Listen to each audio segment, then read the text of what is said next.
One of the most entertaining players of the 2000s was Gilbert.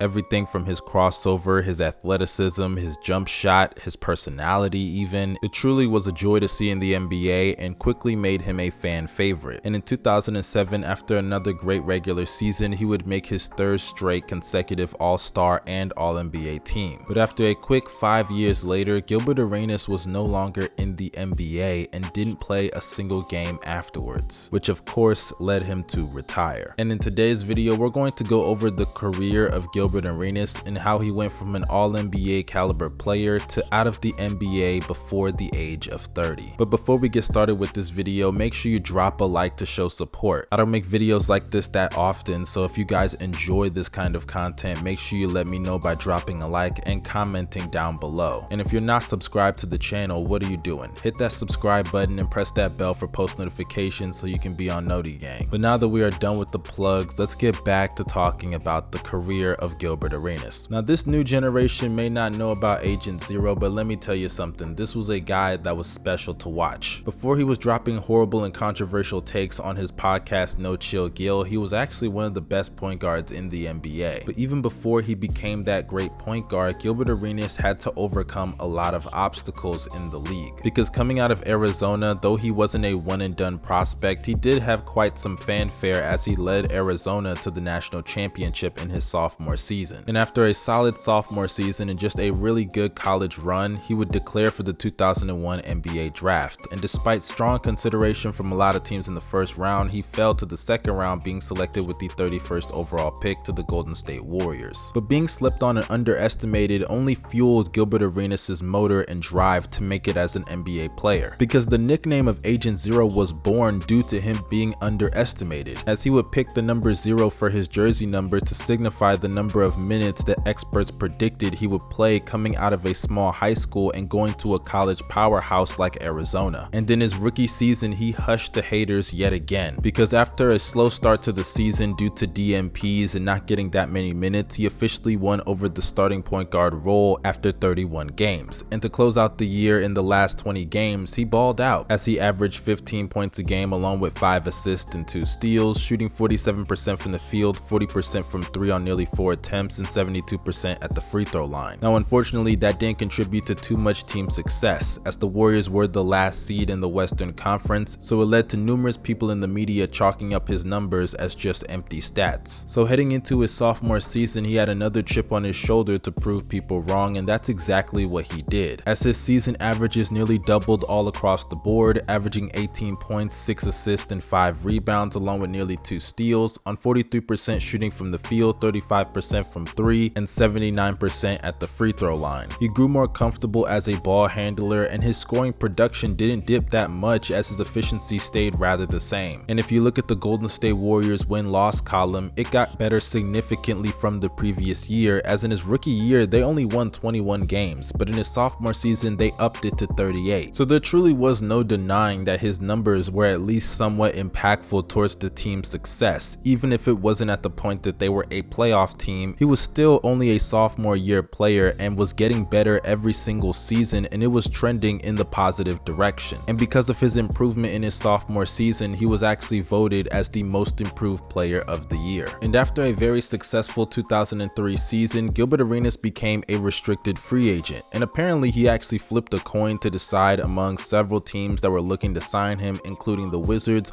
Warriors, and Clippers. The Warriors were unable to even match the offer due to the fact that they were over the salary cap, and Gilbert Arenas was a second round pick. This became a very polarizing issue in the NBA across all front offices, as the Warriors were going to lose their franchise point guard in Gilbert Arenas to the Washington Wizards, essentially over a technicality in the salary cap rules that they could not match the offer due to where he was drafted. Later on, a rule that's now deemed the Gilbert Arenas rule was later created to allow teams to re-sign restricted free agents who were not first round picks. But unfortunately, in Gilbert Arenas' first year with the Wizards, it didn't go as planned, as he suffered an abdominal injury that kept him out for a good chunk of the season and limited him to only 55 games played. And even when he came back, he just didn't look that well. Defensively, he was never some specialist, but he even looked worse. He couldn't beat people off the dribble, his first step wasn't nearly as quick, and because of those disadvantages, you saw numerous red flags in his box score. He averaged career lows in in field goal percentage with 39%, he averaged a career low in free throw percentage at nearly 75%, but the worst of all, I would say, is his assist to turnover ratio of 5 assists to 4 turnovers a game. Ew, that's pretty disgusting. And unfortunately, due to his bad play, despite it resulting mainly from an abdominal injury, the media panned the Washington Wizards for giving him $60 million, which may sound funny today, but $60 million back then was a lot of money to invest in a point guard that hadn't really proven anything other than the fact that he could be a good scorer, which is all Gilbert Arenas was at that point in time. And coming off of a season where his scoring took a career dip in efficiency, it just wasn't a good sign for the Washington Wizards, who had invested so much in the point guard. But in his second season with the Wizards, that's when everything changed for him and the organization, as now that he was fully healthy, he got back into his bag better than ever before, averaging career highs all across the board of nearly 26 points a game, 5 assists, and nearly 2 steals on 43, 37, and 81 shooting splits. And you just had to be there. Gilbert Arenas was dropping dudes off on the perimeter, beating him off the dribble, was sneaky athletic, and he could stroke it from 3 as well. And because of how amazing his season was, he was awarded with not only an All-Star appearance for the first time in his career, but he also made an All-NBA team, the 3rd team to be exact. That season, him and Larry Hughes, who averaged 22 points a game in his own right, would form the highest scoring backcourt in the NBA, and the Wizards would benefit significantly as they won 45 games and had their first playoff berth since 1997. And though his first postseason with the Wizards wasn't that great, as he shot below 40% from the field and 23% from 3, he did have a pretty nice signature moment as he hit the game winner against the Chicago Bulls to give them a 3-2 lead in the series. And then the next season, he cemented his All-Star status as one of the best scorers in the league, taking his average again up to another career high, as he averaged 29 points a game along with 6 assists and 4 rebounds along with 2 steals, shooting 45% from the field, 37% from 3 on nearly 7 attempts, and 82% at the free throw line. And fun fact, this is actually the season where a Wizards fan site called WizNuts.com jokingly nicknamed him Agent Zero, and because Gilbert Arenas loved the nickname so much, it stuck. He would lead the Wizards to another postseason appearance as they finished with the 5th seed and matched up with the Cleveland Cavaliers led by LeBron James in the first round. And in that series, LeBron James and Gilbert Arenas had one of the best playoff duels that you will ever see. LeBron averaged over 35 points a game on 60% true shooting, and in Gilbert Arenas' case, he averaged 34 points a game, 5 assists and 5 rebounds, just over 2 steals on 46% from the field, 44% from 3 on 8 attempts, and 77% at the free throw line. Now, when I say that, I am fully aware that Gilbert Arenas did miss those free throws in overtime that would have given them a 3-point lead in Game 5. But I don't think that's enough of a reason to just poo-poo what he did in that series, because he was incredible. And besides, when LeBron James comes and taps you on your shoulder to say you missed these free throws and you're going home, I can only imagine the kind of pressure he was under. Granted, he still should have made them, but nonetheless, he still had a great season on the whole, including that playoff series, as he made another All-Star and All-NBA team, the 3rd team to be exact. But heading into the 2007 NBA season, Gilbert Arenas actually withdrew himself from the national team of the United States because he felt like the head coaches of Mike D'Antoni and Nate McMillan had their rosters already set before the tryouts were even done. And funny enough, he actually made it a goal for himself to average 50 points against both of their teams. And as far as doing it against Phoenix, he actually succeeded, as he dropped 54 points on 21 of 37 shooting from the field, 6 of 12 from 3, in a very high scoring game which resulted in a win for the Wizards over the Suns of 144 to 139. Unfortunately though, he didn't do it against the Blazers, as they held him to only 9 points and shot 0 of 8 from 3. But hey, he did it against the Suns, so he got half of his goal right. And if we're being honest, he had a really iconic stretch of games that season. And in that stretch of games, he actually had a duel against Kobe Bryant that people still talk about to this day, where he dropped 60 points, 8 rebounds, and 8 assists, and set the Wizards franchise record of total points in a game that only him and Bradley Beal still have to this day. He also hit a bunch of game-winning buzzer beaters that were insane that year. On January 3rd of 2007, he hit a shot against the Milwaukee Bucks. 2 weeks later, on MLK Day, he hit another buzzer beater game winner against the Utah Jazz. And on March 21st of 2007, he also hit a game-winning layup as time expired to beat the Supersonics. And in February, when they were doing All-Star voting, he was voted as a first-time starter for the All-Star game. At the time, he was averaging nearly 30 points a game, 29.7 to be exact, and he was second in the league in scoring. Things were truly looking up for his career, and only brighter days were ahead.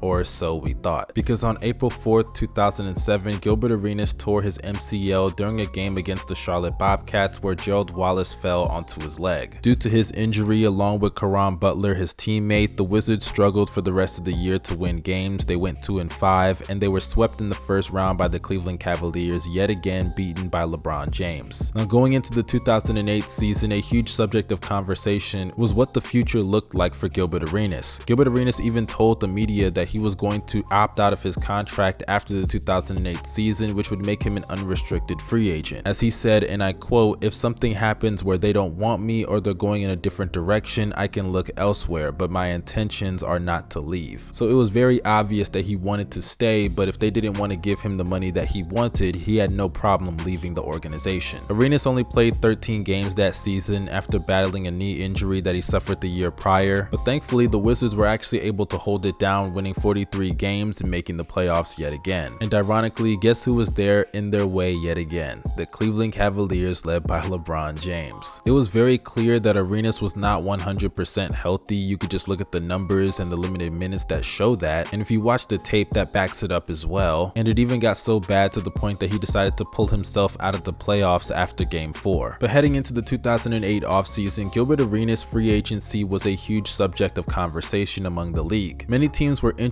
but were not looking for a long-term deal, as he was coming off of a really significant injury that kept him out for a long period of time. Arenas was offered a 5-year contract worth over $100 million by the Golden State Warriors, but because the Wizards saw the writing on the wall that they were going to lose their franchise point guard for nothing, they offered him another max deal to counteract that offer worth $124 million for 6 years. He eventually decided to sign with the Wizards for a contract actually worth 6 years and $111 million. But due to the lingering injuries from April 2007 against the Cavs in the playoffs, Arenas didn't play his season debut until March 28th of 2009, scoring 15 points and 10 assists in a loss against the Pistons. He would play his second and final game of the season against the Cavaliers, and yes, you heard me correctly, his second and final game. So already off rip with this contract, he was only available for 2 out of the 82 games of the first season on this new deal. And in year 2, things didn't get any easier for his tenure with the Wizards on this new contract. As to start off the year in the first 32 games, he was inconsistent, but that was to be expected. He had some rust to shake off. But unfortunately, he played his last game of the season on January 5th, 2010, not due to injury, but due to an issue with firearms. As on January 24th of 2009, it was reported that Gilbert Arenas admitted to storing unloaded firearms in his locker at the Capital One Arena and had surrendered them to the team's security. And in doing so, Arenas had not only violated the NBA's rules against bringing firearms into an arena, but violated the DC ordinances as well. And on January 1st of 2010, it was also reported that Gilbert Arenas and his teammate Javaris Crittenton had unloaded guns in the Wizards locker room during a Christmas Eve argument regarding some gambling debts. The DC Police and U.S. Attorney's Office began the investigation, and on January 14th of 2010, Gilbert Arenas was charged with carrying a pistol without a license, which was a violation of Washington, D.C.'s gun control laws. Arenas pleaded guilty on January 15th to the felony of carrying an unlicensed pistol outside of a home or business, and he was already on suspension without pay until the investigation was complete, and after he pled guilty, David Stern and the NBA had suspended him for the rest of the season. Mind you, like I said earlier, this is only year 2 of his $111 million contract for a 6-year period. It may not sound like a lot now, but back then that was a lot of money to invest in one player, and the fact that he had only played 34 out of 164 available games is very alarming due to the fact that this is your franchise player, and a lot of the games that he missed was not only due to injury but due to trouble with the law. Arenas' reputation was truly damaged, and in an attempt to put it behind him, he changed his number from 0 to 9. fine. But unfortunately by then, he just was not the same player, primarily due to all of the wear and tear on his body because of the injuries that he had sustained in previous seasons. But thankfully for the Wizards, there was a team out there dumb enough to actually trade for Gilbert Arenas, as the Orlando Magic decided to trade Rashard Lewis for Gilbert Arenas that year before the trade deadline. And after a very uneventful season with the Orlando Magic, he was eventually waived by the team due to the newly established amnesty clause, which essentially means if a player is on a big contract that you could waive him if he's underperforming. And they not only have to be underperforming, but they have to be underperforming significantly, which Gilbert Arenas was obviously doing, averaging 8 points on 34% shooting from the field. And I also find it very ironic that Gilbert Arenas got 2 rules invented because of him, and they somehow counteract the other, as the Gilbert Arenas rule was made due to a team wanting to give him a max extension and him being really good, and the amnesty clause was made because the team didn't want him because he was very bad. It's really strange how life works. But the next year he was signed at the end of the season to be Mike Conley's backup for the Memphis Grizzlies, and after a terrible stint with the Grizzlies, it was over, as no team wanted Gilbert Arenas and he would have to end up playing overseas in China. And that's it.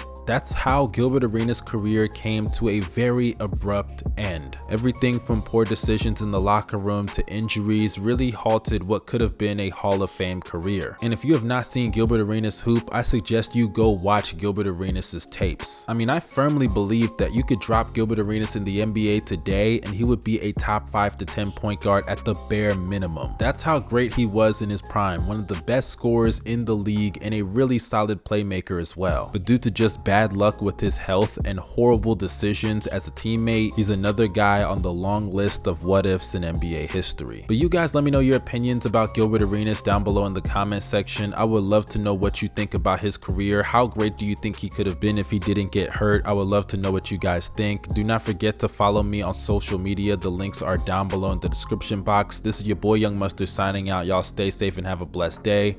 Peace.